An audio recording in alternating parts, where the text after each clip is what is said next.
lebih dari segalanya. Tuhan, berfirmanlah kepada kami pada pagi hari ini. Biarlah roh Allah yang dahulu memberikan firman, memberikan iluminasi penerangan bagi kami. Dan biarlah roh Allah juga yang bekerja di dalam kami, boleh sungguh-sungguh membuat kami hidup di dalam firman itu. Mari Tuhan, berkatilah hamba-Mu, berilah pertolongan supaya sebagaimana seharusnya dia menyampaikan kebenaran, dia boleh menyampaikannya sebagaimana yang Tuhan maksudkan. Biarlah roh Allah benar-benar akan melawat tiap-tiap kami. Di dalam nama Tuhan Yesus kami berdoa. Amin. Silakan duduk Bapak Ibu. Mari kita membuka Alkitab kita hari ini dari Yohanes pasal yang ketiga.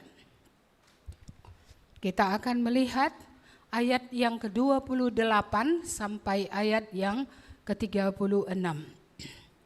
Yohanes 3, 28 sampai 36.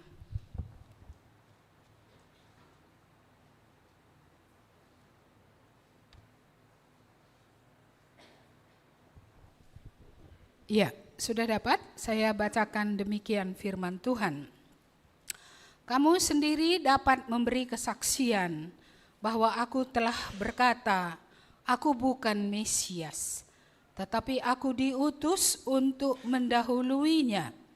Yang empunya mempelai perempuan ialah mempelai laki-laki, tetapi sahabat mempelai laki-laki yang berdiri dekat dia dan yang mendengarkannya sangat bersukacita mendengar suara mempelai laki-laki itu.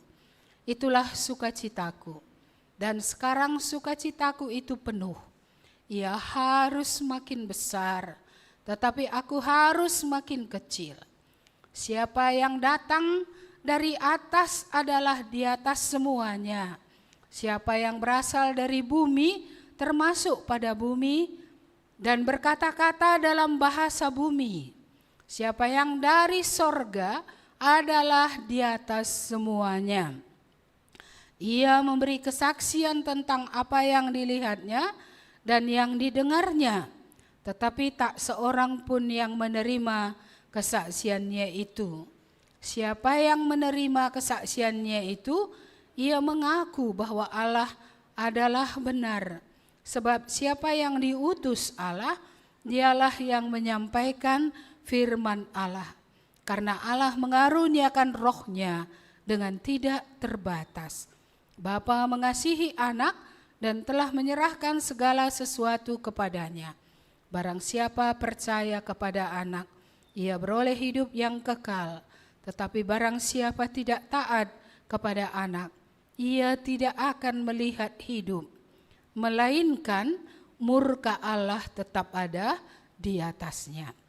Saudara-saudara, kalau kita pernah melihat bintang di malam hari, siapa yang pernah punya waktu lihat bintang di malam hari? Ada? Terlalu sibuk semua? Ya, atau mungkin karena hujan ya, enggak terlihat. Tapi ketika tidak hujan ya, cuaca baik, kita bisa melihat bintang. Sinar bintang itu indah enggak ya? Indah ya, terang atau tidak? Lumayan lah. Iya. Tapi jika kita bandingkan sinar bintang dengan sinar matahari, bagaimana? Mana yang lebih terang? Iya, saya rasa ribuan kali barangkali ya, lebih terang. Iya, jadi mari kita belajar di sini tentang Yohanes ini. Yohanes Pembaptis ini adalah nabi yang terakhir, bisa dikatakan seperti itu. 400 tahun diam, enggak ada suara Tuhan, enggak ada firman. Tiba-tiba seperti sebuah bintang kecil ya, Yohanes Pembaptis ini muncul.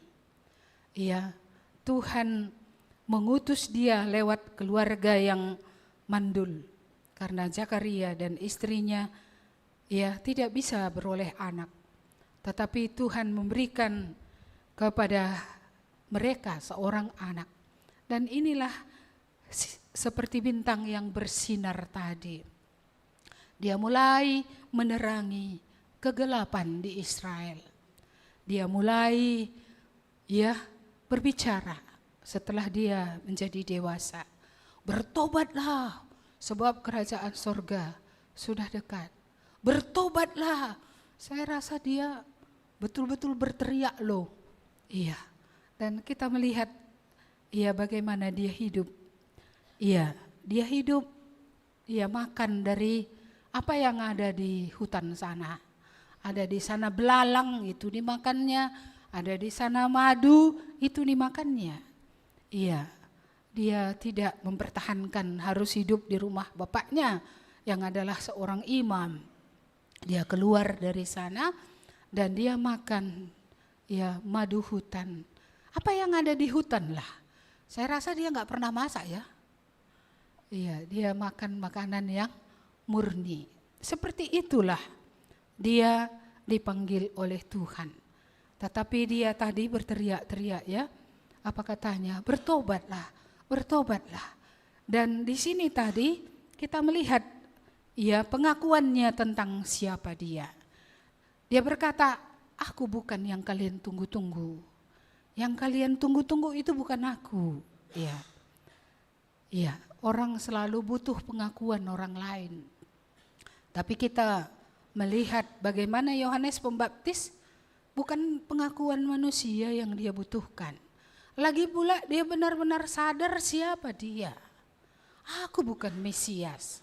Aku hanyalah orang yang disuruh mendahuluinya. Aku bukan Mesias karena sudah lama ditunggu-tunggu. Mesias ini sudah sangat lama. Kita tahu itu dijanjikan kepada Abraham, itu dijanjikan kepada Daud, itu dijanjikan kepada nabi-nabi. Dan Mesias belum datang. Masa kelam gak ada firman. 400 tahun bukan waktu yang singkat. Tidak ada satu pun nabi muncul. Tidak ada firman Tuhan sama sekali. Tapi Tuhan pada zamannya mengangkat Yohanes Pembaptis menjadi nabi yang terakhir. Dan firman Tuhan berkata bahwa tidak ada yang lebih besar dari dia. Loh, kenapa tidak ada yang lebih besar dari dia? Dia hanya pengkhotbah kuta-kuta gitu ya. Iya, dia khotbah di padang gurun sana.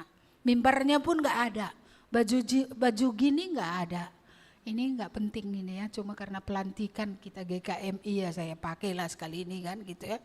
Iya, gak ada mimbarnya Sungai Jordan. Ya, di sanalah dia memberitakan kabar baik. Dan Tuhan berkata tidak ada orang yang lahir yang lebih besar dari dia. Bayangkan itu. Ya, jadi banyak orang lain mungkin entah lebih berpengetahuan, entah lebih hebat, ya entah apa lagi lah. Tapi Tuhan bilang tidak ada yang lebih besar dari dia. Mengapa ya?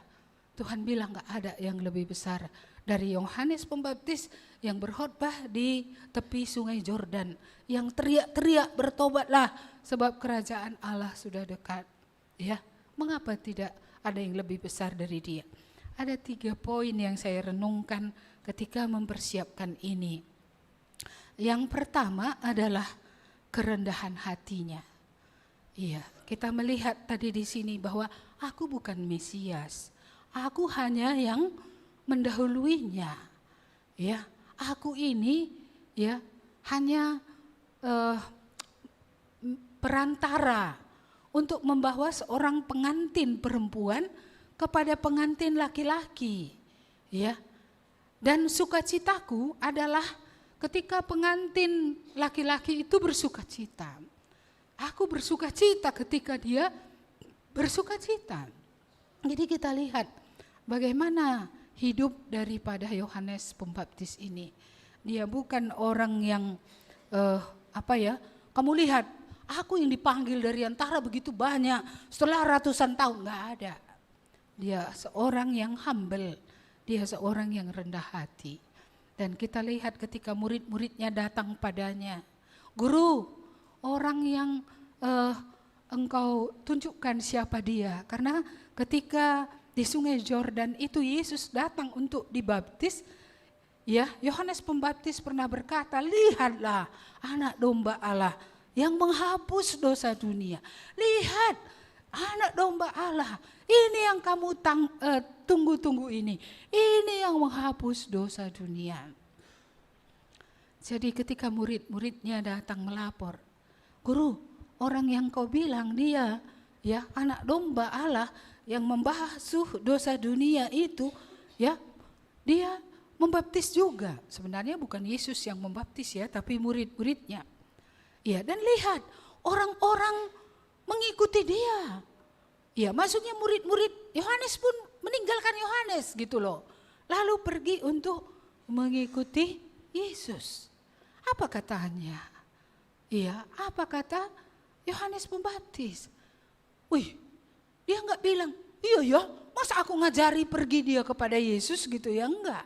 Karena memang dia mengajari supaya memang orang datang kepada Yesus. Tujuan akhir dari pemberitaannya bukanlah dirinya. Tidak pernah Yohanes Pembaptis ya memberitakan kabar baik supaya dia nanti yang akan dimuliakan.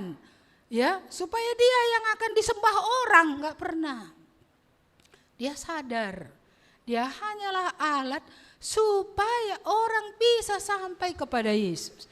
Jadi ketika orang-orang mengikut Yesus, itulah yang dia senangi. Itulah sukacitanya. Ya, inilah yang mendatangkan kebahagiaan penuh di dalam diri daripada Yohanes Pembaptis. Ya, jadi kita melihat, saya melihat di sini ya, kerendahan hatinya itu. Dia berkata, Yesus itunya harus besar, aku ini harus makin kecil. Adakah kita ingin kita setelah percaya menjadi besar? Adakah? Ya, saya harap gak ada ya. Iya, bangga kali kita sudah percaya ini kan, kita ingin dimuliakan. Oh, kami beda dengan semua yang lain. Ya, jadi akhirnya bagaimana? Lahir malah yang namanya apa? Kesombongan. Iya.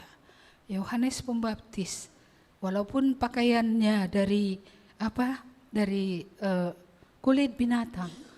Ya dia orang yang simple, orang yang biasa saja. Bisa hidup bagaimana saja. Ya, dengan hidup yang begitu sederhana.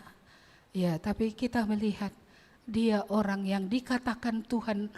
Ya, tidak ada orang yang lahir yang lebih besar dari dia.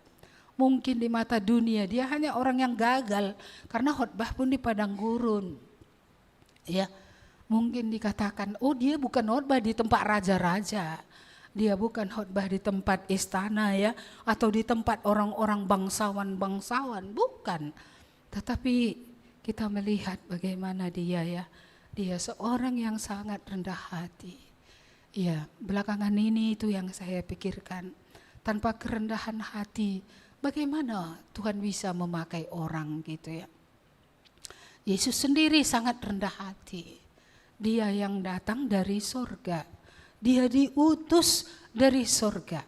Dia bisa bicara tentang Allah karena dia dengan Allah ya ada di sorga sebelum dia datang ke dalam dunia.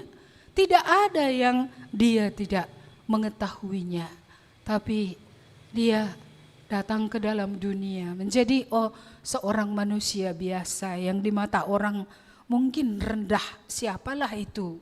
Makanya ada orang bilang, kan dia hanya orang dari Nazaret, kampungnya pun Nazaret, orang tuanya kita kenal, saudaranya kita kenal. Iya, mereka tidak melihat lebih jauh bahwa dia bukan seperti yang mereka pikirkan, karena dia betul-betul utusan dari sorga. Tapi utusan dari sorga ini sangat rendah hati juga, dia sangat merendahkan diri. Ya, dia menjadi seorang hamba. Ya, yang begitu mulia menjadi manusia. Ya, dia benar-benar ya menjadi orang yang dalam tanda kutip di mata orang mungkin rendah. Apalagi lahir di kandang domba, apalagi dibesarkan di kampung yang tidak terkenal, ya, di kampung yang bernama Nazaret, yang orang anggap apa yang baik dari Nazaret, ya, apa yang baik yang datang dari Nazaret, sampai Nathanael sendiri bilang gitu, emangnya apa yang baik dari Nazaret katanya, karena menurut dia tidak ada yang baik dari sana. Tetapi kita melihat bahwa Yohanes Pembaptis memiliki apa yang ada pada Yesus dalam hal merendahkan diri, merendahkan hati. Ya, kadang-kadang kita suka dihargai ya. Ada yang nggak suka dihargai sini? Rata-rata suka dihargai. Kalau nggak dihargai kayak mana? Sakit hati, ibu itulah gitu ya. Ada gitu sini? Iya, nggak banyak yang menggeleng. Berarti berarti banyak yang mengangguk berarti ya. Tapi lucunya menggeleng pun tidak, mengangguk pun tidak gitu ya kan. Jadi saya jadi nggak tahu yang mana ini gitu kan. Iya, tapi ya seperti itulah. Kadang-kadang kita diizinkan Tuhan ya ditegur orang, dihina orang, tidak dihargai orang. Tujuannya adalah supaya kita boleh benar-benar mati bagi diri kita sendiri ya. Kita benar-benar bisa ya hidup di dalam Tuhan. Orang yang tinggi hati direndahkan Tuhan. Tidak ada orang sombong bisa dipakai oleh Tuhan. Gak bisa. Ini tinggal nunggu waktunya sajanya, kehancurannya, kejatuhannya. Kita bersyukur melihat pribadi Yohanes Pembaptis ini yang menurut saya adalah orang yang yang sungguh-sungguh mempercayakan hidupnya kepada Tuhan. Dia tahu untuk apa dia dipanggil. Dia tahu untuk apa dia lahir, untuk apa dia hidup. Ya, dan dia memenuhi panggilan itu dengan segenap hatinya. Jadi yang kedua yang bisa kita lihat selain dia adalah orang yang merendahkan diri, bahwa dia adalah orang yang dengan segenap hati untuk Tuhan. Mulai ya dari dia melakukan pelayanannya sampai matinya. Ya, kita tahu bagaimana dia berani kali menyatakan apa yang benar sampai Herodias dan Herodes ya menjadi tersinggung. Mengapa? Karena dia menegur, kamu tidak layak mengambil istri saudaramu menjadi istrimu sendiri. Dan itulah membuat dia ditangkap. Dia ditangkap oleh karena dia mengatakan apa yang benar. Apakah dia mengurangi mengatakan apa yang benar oleh karena dia ditangkap, dia akan ditangkap, dia akan dipenjarakan? Enggak. Iya, kadang-kadang kita takut menyuarakan suara kebenaran. Mengapa? Terlalu sayang diri. Terlalu apa? Ya, kita mau mempertahankan diri kita. Tapi Yohanes Pembaptis tidak mempertahankan dirinya. Apa yang harus dikatakannya dia katakan, apa yang harus dilakukannya dia lakukan. Tidak ada kita lihat, wah ini nanti sakit hati, nggak usah disampaikan gitu ya. Ya walaupun dia tidak mungkin akan mengatakan sesuatu membuat sakit hati. Menyuarakan bertobatlah, menyuarakan ini tidak layak engkau ambil menjadi istrimu, tujuannya apa? Supaya orang yang ditegur itu kembali kepada jalan yang benar. Supaya kembali kepada jalan yang benar. Iya, tapi kalau hati ini memang sudah menolak, ya sepertinya enggak mau diajari. Enggak mau Herodes bertobat, enggak mau Herodias bertobat. Bahkan dengan licik ya Herodias berusaha bagaimana menyingkirkan Yohanes Pembaptis dari bumi ini. Bagaimana untuk menyingkirkan dia. Dan dengan licik ya dia menyuruh anaknya perempuan untuk menari. Dan ketika Raja Herodes memuji, ya mintalah apa yang engkau mau akan kuberikan kepadamu, setengah dari kerajaan pun gitu ya. Mana yang kau minta? Ya dia tanya kepada ibunya yang licik ini. Aku minta kepala Yohanes Pembaptis. Sangat sedih seorang raja, bukannya bertobat ketika diingatkan, ketika ditegur, tapi malah tidak berani berdiri tegak sebagai laki-laki, sebagai raja, sebagai pemimpin, tidak berani tegak. Dan akhirnya karena takut dipermalukan di hadapan orang-orang kerajaan. Karena dia sudah berjanji untuk memenuhi apa yang dia katakan. Dia menyuruh orang memancung kepala Yohanes Pembaptis.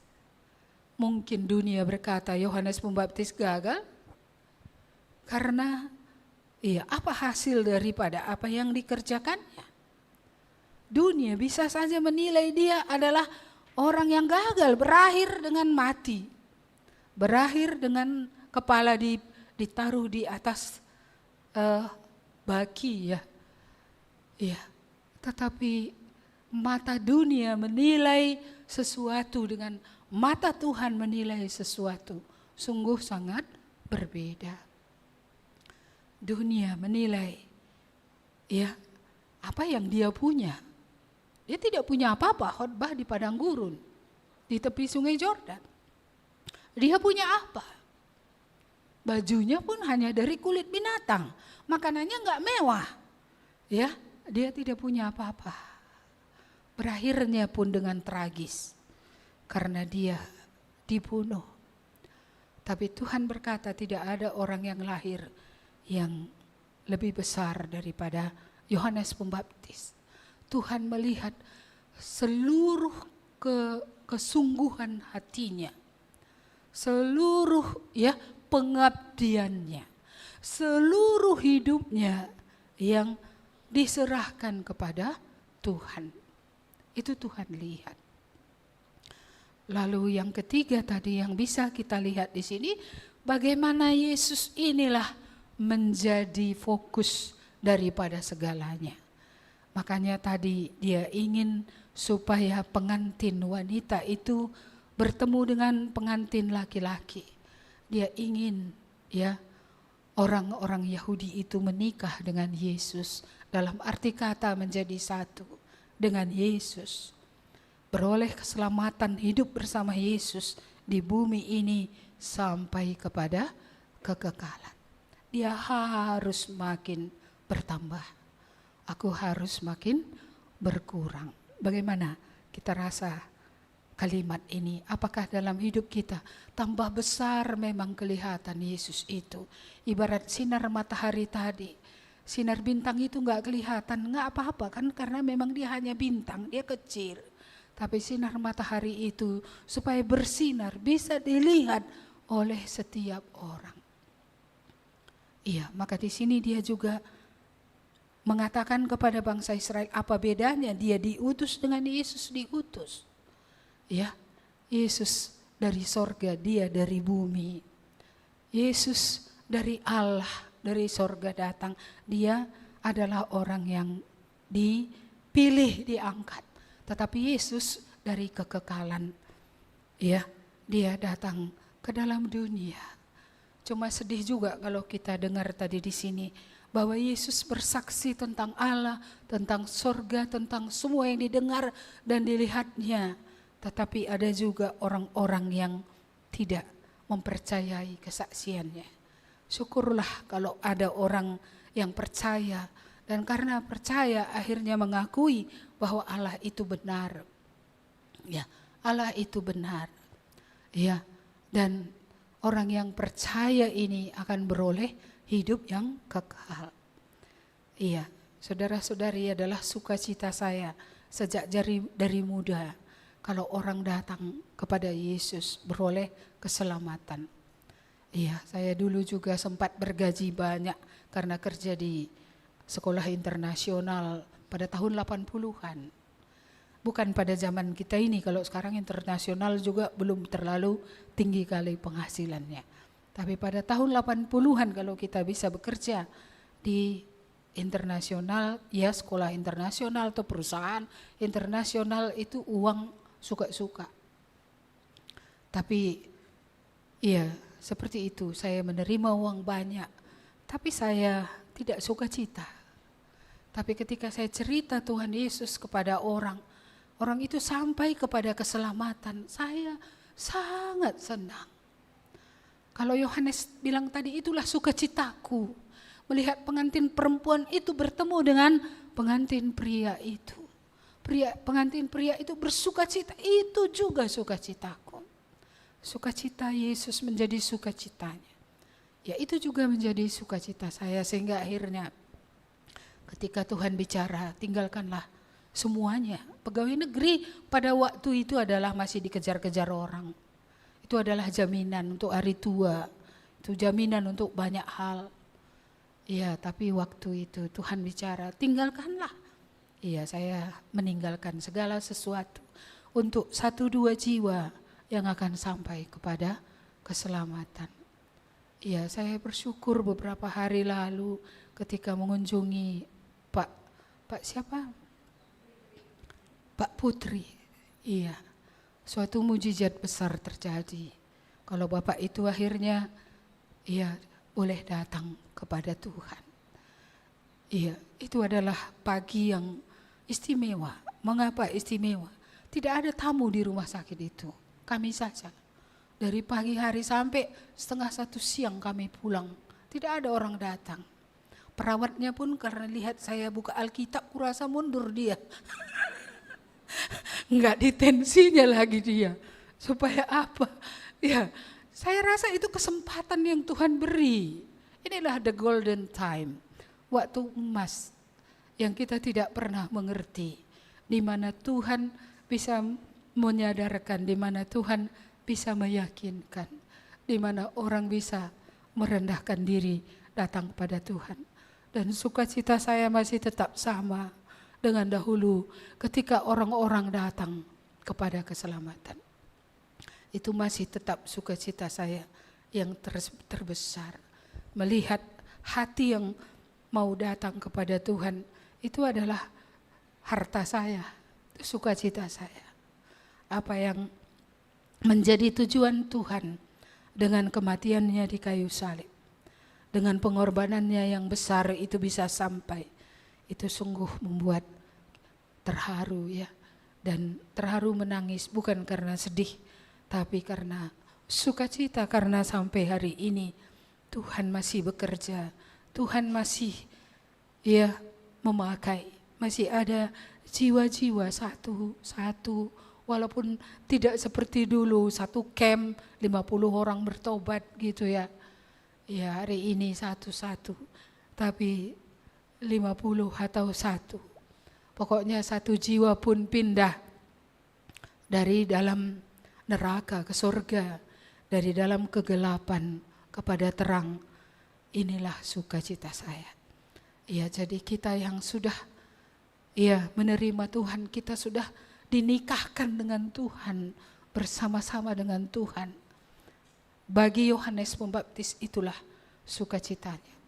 Tapi di sisi lain saya berpikir begini, kalau seseorang menikah ya, misalnya ke marga Tarigan lah kita buat, atau ke marga yang lain gitu ya. Kalau dia sudah menikah dengan marga Tarigan, dia bisa menjaga nama keluarga Tarigan itu mulia. Tapi dia juga bisa membuat nama keluarga Tarigan itu terhina setelah dia menikah. Kalau dulu belum menikah nggak bisa dihinakannya keluarga yang kepadanya dia menikah itu. Tapi kalau dia sudah menikah, dia bisa membuatnya mulia atau dia bisa membuatnya terhina. Jadi kalau kita sudah menikah dengan Kristus, bersama dengan Kristus, kita adalah mempelai perempuan dan dia adalah mempelai laki-laki. Ya, apakah kita mendatangkan kemuliaan bagi mempelai laki-laki ini? Karena kalau kita belum bersama dia, kita tidak bisa membuat namanya tercela. Tapi kalau kita sudah bersama dia, kita bisa membuat namanya tercela kalau hidup kita tidak memuliakan dia. Ya, sama seperti keluarga ya, suami istri yang sudah menikah. Ya, kalau istrinya terus teriak-teriak, marah-marah, berkata kotor, ya kan dia membuat suaminya tidak berharga sama sekali. Sama juga dengan seorang suami yang sudah mengambil seorang perempuan, tiap hari dipukuli, dimarahi, tidak ada tanggung jawab. Ya, itu kan membuat perempuan itu pun merasa malang dan terhina. Saudara-saudara, gambaran yang dinyatakan di sini sangat jelas. Iya, bahwa mempelai perempuan bersama dengan mempelai laki-laki adalah sukacita bagi Yohanes Pembaptis. Tapi bukan hanya percaya dan tidak taat, karena tadi dikatakan pada ayat yang terakhir, barang siapa percaya kepada anak, ia beroleh hidup yang kekal, tetapi barang siapa tidak taat kepada anak, ia tidak akan melihat hidup, melainkan murka Allah tetap ada di atasnya. Jadi percaya dan taat ini adalah mata uang, satu mata uang sebelah depan dan sebelah belakang. Iya, dia tidak laku kalau tidak ada dua-duanya. Maka iman yang benar akan menghasilkan ketaatan yang benar.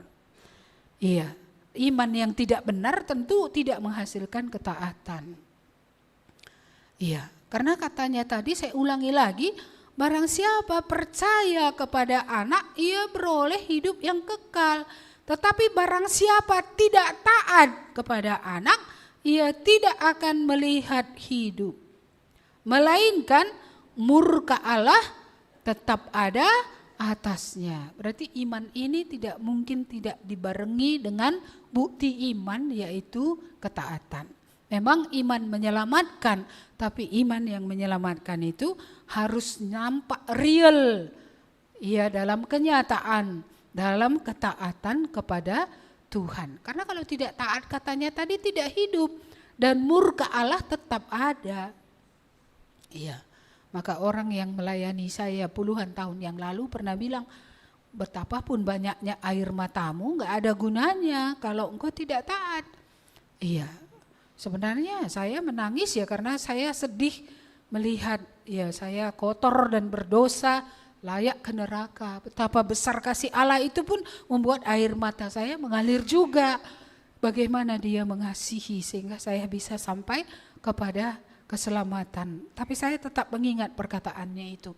Betapa banyaknya pun air matamu kalau engkau tidak taat kepadanya, ya, maka itu tidak akan ada gunanya. Saudara-saudara yang dikasihi Tuhan, fokus daripada hidup Yohanes Pembaptis adalah Yesus. Itulah, untuk Yesuslah segalanya. Iya. Kalaupun umurnya enggak pendek kan bisa juga tadi dia menikah ya. Tapi adakah Yohanes Pembaptis menikah? Pernah dengar ceritanya? Enggak ada. Iya, kita melihat bahwa ada orang yang dipanggil demikian. Bukan berarti jangan menikah, menikahlah kalian ya. Tapi jangan menikah dengan orang yang tidak mau mempercayakan hidup kepada Tuhan. Ya, menikahlah dengan orang yang mempercayakan hidup kepada Tuhan. Supaya jangan nanti kamu menikah dengan Kristus, ya, sudah dipersatukan dengan Kristus, kamu membuat tercela Kristus tadi karena sikap hidup iya. Karena kita bisa tadi membuat dia terhina karena kita sudah bersama dengan dia. Ya, kalau di luar sana itu kan enggak diperhitungkan. Tapi orang yang sudah bersama dia, jagalah. Ya, supaya kalau kita sudah menjadi satu dengan Kristus, kita akan hidup bukan menghina dia, tapi memuliakan dia yang sudah mati untuk kita, yang sudah bangkit untuk memberikan kepada kita hidup yang baru dan hidup yang kekal. Ya, jadi mari kita renungkan kembali, kita sudah bersama Kristus atau tidak. Karena inilah tadi tujuan hidup daripada Yohanes Pembaptis. Supaya Yesus makin besar. Artinya dia makin diterima orang, makin dikenal, makin disembah, makin ditaati, ya, makin orang mengagungkan dia di mana-mana. Ya, jadi walaupun secara dunia mungkin orang tidak melihat keberhasilan Yohanes, tapi sesungguhnya dia berhasil. Mengapa? Karena banyak orang yang mendengarkan firman Tuhan lewat dia, dan banyak orang juga sampai dibaptis mengakui bahwa mereka meninggalkan hidup yang lama untuk boleh datang ya dalam kehidupan yang baru. Dan walaupun umurnya tidak terlalu lama, ya kita melihat bahwa iman yang ada itu tidak hilang. Jadi ini 3 hal yang sungguh harus kita miliki juga semua. Kerendahan hati tadi ya. Siapa kita ini? Kenapa kita butuh kali dihargai? Kenapa kita butuh kali untuk dipuji-puji? Kenapa kita harus dihormati? Iya, kenapa? Biarlah segala pujian, segala hormat, segala kemuliaan itu hanya bagi nama Tuhan. Iya, itu hanya bagi nama Tuhan. Yang kedua, ya, seluruhnya tadi bagi Tuhan. Seluruhnya. Iya, kalau dia tidak dipanggil untuk menikah, seluruh hidupnya bagi Tuhan. Ya, ada orang lain lagi yang dipanggil untuk menikah seperti Petrus. Ya, tapi hidupnya juga semua untuk kemuliaan bagi nama Tuhan. Ya, dan saya merasa hidup yang sederhana seperti yang dimiliki oleh Yohanes Pembaptis itu adalah hidup yang luar biasa. Sebenarnya dalam misi-misi yang kita kerjakan, kita mengirim orang, ya seperti Yesus datang ke dalam dunia menjadi manusia, maka misi yang kita kirimkan itu pun misionaris itu kita harapkan memiliki cara hidup yang sederhana, cara hidup yang bukan sombong, bukan cara hidup yang mewah, bukan cara hidup yang berlebihan, sederhana. Iya, semua untuk Tuhan, semua untuk Tuhan.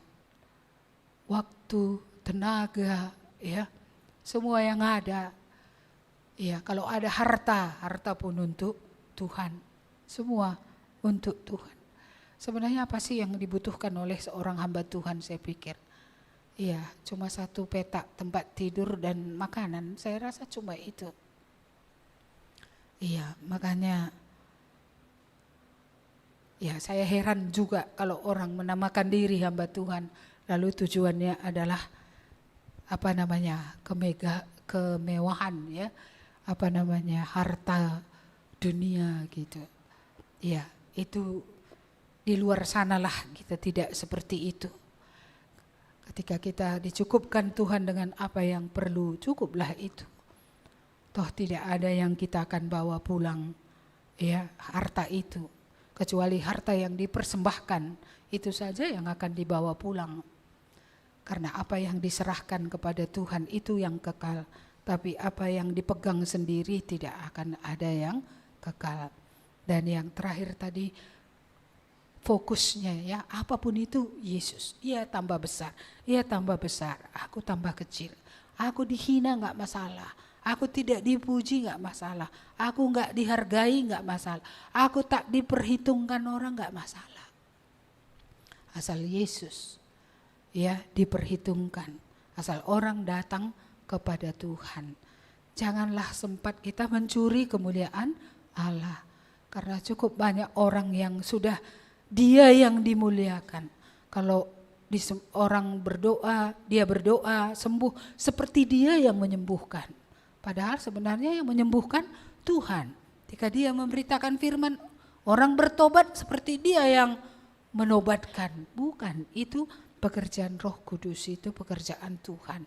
Maka seharusnya Tuhanlah memang yang harus menjadi lebih besar dan lebih besar. Ya, jadi pertanyaan aplikasinya di situ ya. Apakah kita membuat Tuhan lebih besar dalam hidup kita? Relakah kita bukan saja semakin kecil, mati ya dari segala keinginan kita ya, supaya bisa lebih mulia lagi Tuhan. Saya teringat di masa muda ketika Tuhan bicara, maukah engkau mematikan TV itu? Engkau berdoa, engkau mencari wajahku, supaya boleh pekerjaan Tuhan lebih lagi dikerjakan. Di masa tua ini itu lagi yang Tuhan bilang, karena setelah sakit itu kan saya banyak waktu di tempat tidur. Saya pernah cerita menonton gitu ya. Iya, dan Tuhan bilang, mau kau lepaskan itu gitu. Untuk yang lebih mulia, untuk yang lebih kekal. Kita bukan saja harus dipangkas, tapi kita juga harus mati. Ya, dari apa yang hati ini atau diri ini ingin. Karena nonton itu sebenarnya setelah saya renung-renungkan, itu sebenarnya adalah fokusnya bukan Kristus, tetapi fokusnya adalah kesenangan diri. Pleasure sebenarnya. Menyenangkan diri dengan santai. Menyenangkan diri dengan tidak berjuang. Menyenangkan diri dengan tidak lebih berkorban lagi. Seperti itu. Iya, inilah yang Tuhan bilang. Dulu puluhan tahun lalu Tuhan bilang itu. Iya, sudah lama tidak di situ. Iya, tapi lama sakit ke situ karena seperti killing the time, mengisi waktu. Padahal itu bukan cara mengisi waktu yang terbaik. Iya. Mulai dari menghabiskan waktu secara tidak perlu. Lalu mempengaruhi diri kepada self pleasure, kesenangan diri. Dan akhirnya hidup menjadi tidak berguna. Dan Tuhan bilang, maukah engkau mati dari hal itu?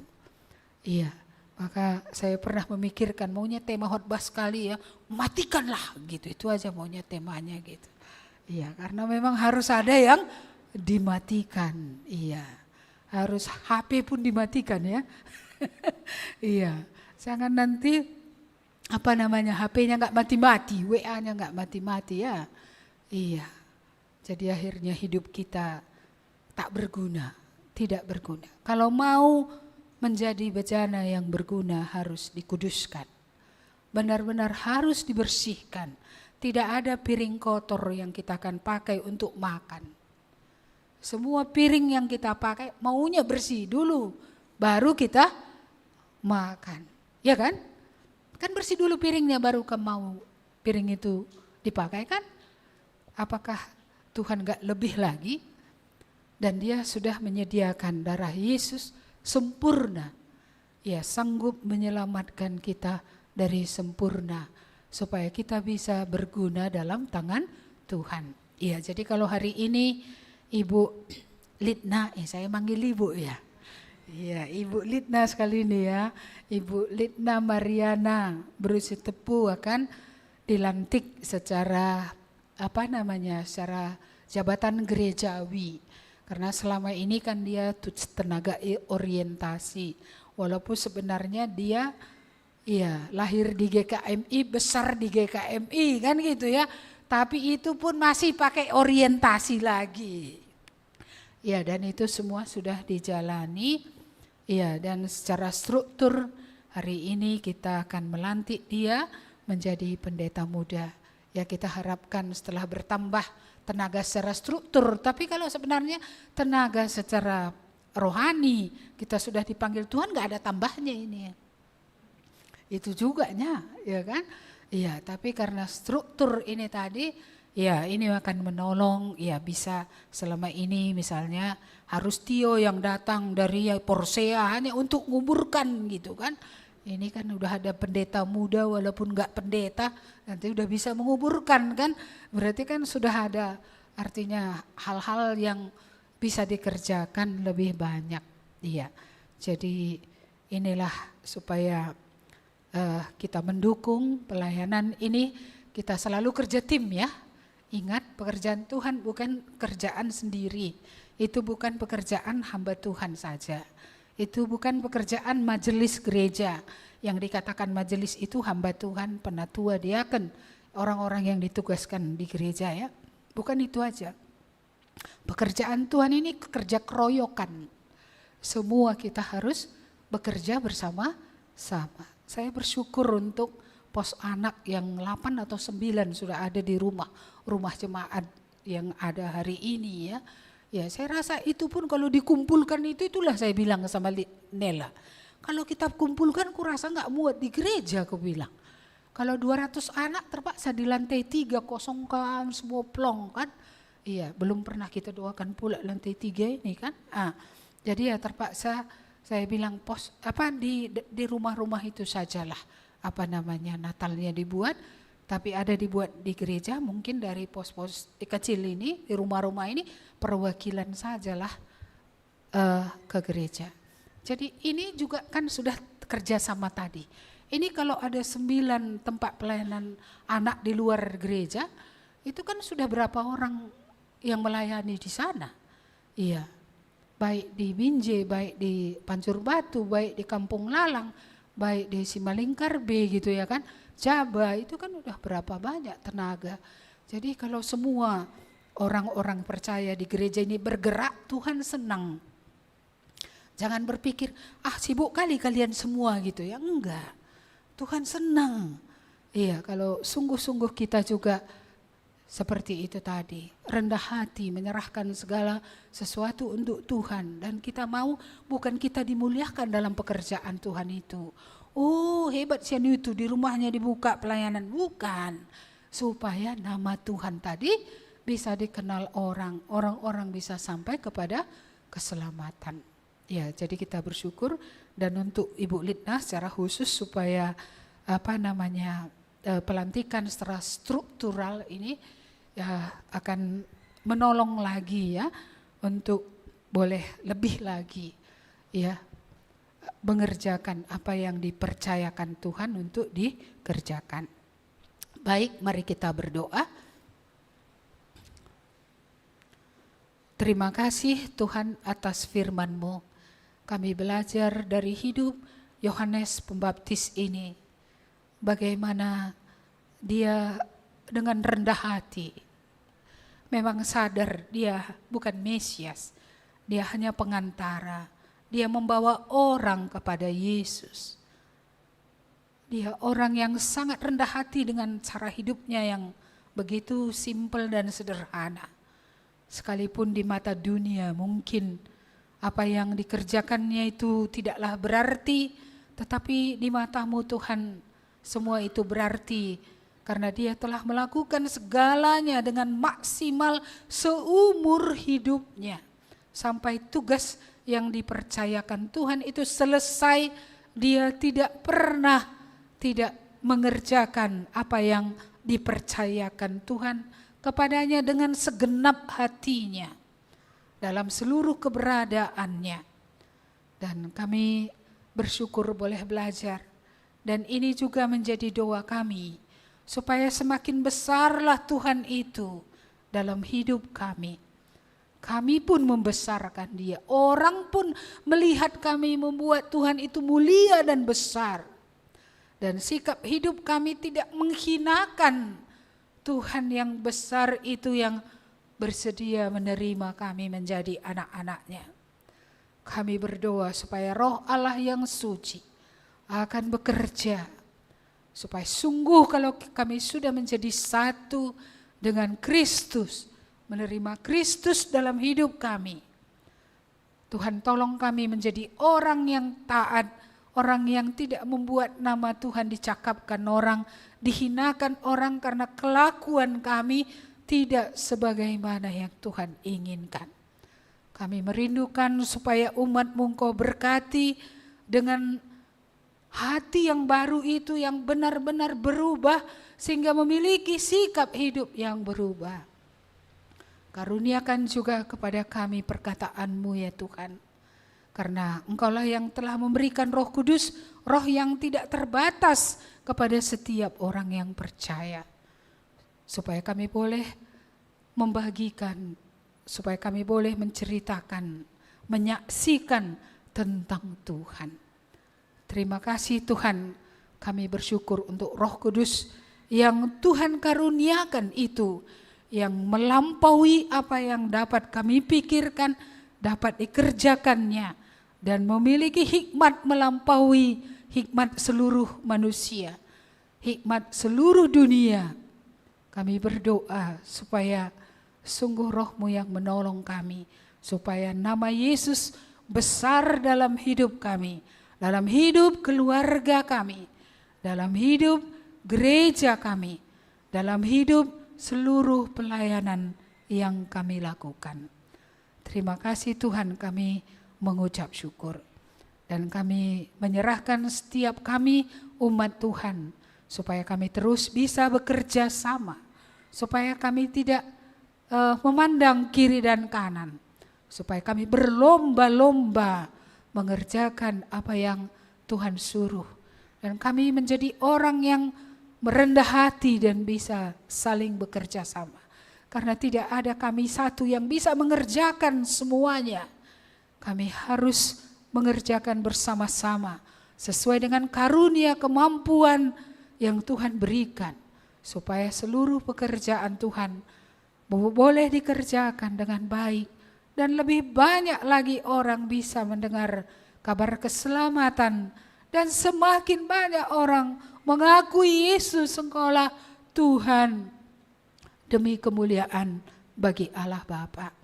Inilah menjadi doa kami Tuhan, baik untuk kami umat-Mu, supaya kami ditolong Tuhan mengambil bagian dengan setia. Dan baik bagi hamba-Mu yang akan dilantik hari ini, supaya Engkaulah Allah yang telah memanggil dia itu. Engkau Allah yang meneguhkannya terus. Engkau Allah yang terus bekerja di dalam dia dan melalui dia.